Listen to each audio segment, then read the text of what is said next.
최근에 자살로 인한 보험금 청구건이 많아지다 보니 보험회사에서는 자살이라고 단정할 만한 명확한 근거가 없는데도 불구하고 자살이라고 주장하면서 보험금 지급을 거절하는 경우가 많이 있습니다.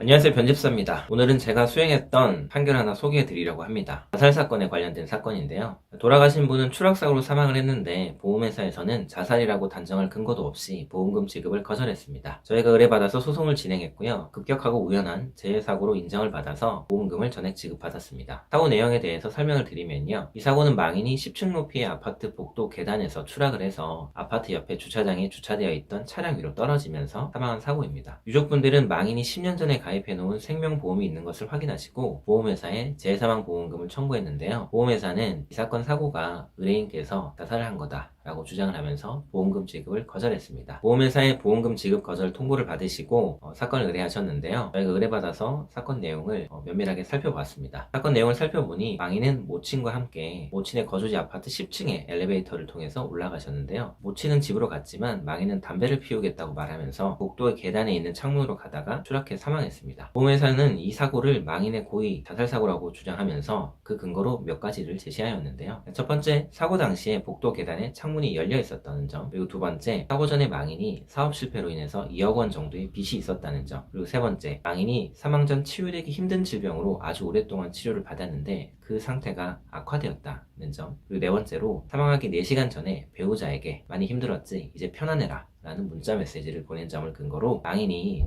자살한 것이라고 주장을 했습니다. 특히 마지막 말씀드렸던 배우자에게 보낸 문자 메시지를 유서라고 주장했죠. 저희가 소송을 진행하면서 이 주장에 대해서 반박을 했습니다. 첫 번째 주장에 대해서는 사망 당시 날씨가 복도 창문을 닫아 놓아야 할 만큼 추운 날씨가 아니었고 사업 실패가 있었다고 하지만 망인의 전체적인 경제 사정은 나쁘지 않았다는 점, 그리고 망인이 치유되기 힘든 질환을 앓고는 있었지만 아프면 응급실에 가는 등 적극적으로 치료할 의지가 있었다는 점, 그리고 배우자에게 힘들다는 문자 메시지를 보낸 다음에 또 어머니에게는 삶의 의지를 보이는 얘기를 하면서 모친과 함께 만나 집으로 가는 등 자살을 준비하고 있는 사람의 행동과는 달랐다고 주장했죠. 이거 말고도 여러 가지 추가 주장을 했는데 저희 주장과 보험회사 측의 주장을 모두 듣고 나서 해당 재판부는요, 대법원 판결을 인용하면서 보험금을 지급하는 것이 맞다고 판단을 했습니다. 조금 더 구체적으로 말해보면 이 사건 사고는 보험회사가 제출한 증거만으로는 망인이 자살했다는 점에 대해서 일반인의 상식선에서 의심을 배제할 정도로 명백하게 증명됐다고 보기 어렵다고 판단한 거죠. 최근에 자살로 인한 보험금 청구건이 많아지다 보니 보험회사에서는 자살이라고 단정할 만한 명확한 근거가 없는데도 불구하고 자살이라고 주장하면서 보험금 지급을 거절하는 경우가 많이 있습니다. 그러나 법원의 판단도 마찬가지로 자살이라고 인정될 만한 객관적인 증거나 자살이 아닐 수도 있다는 합리적인 의심이 들지 않을 만큼의 명백한 정황 사실이 증명되어야만 보험회사가 보험금 지급 책임을 면할 수 있습니다. 안타까운 사고로 가족을 잃으신 유족분들에게는 보험금 지급 거절이라는 추가적인 아픔까지는 없어야 할 것입니다. 사고로 인한 슬픔은 대신해 드릴 수 없지만 보험회사와의 다툼은 변집사가 대신해 드리겠습니다. 다음에 다른 영상으로 다시 찾아오도록 하겠습니다.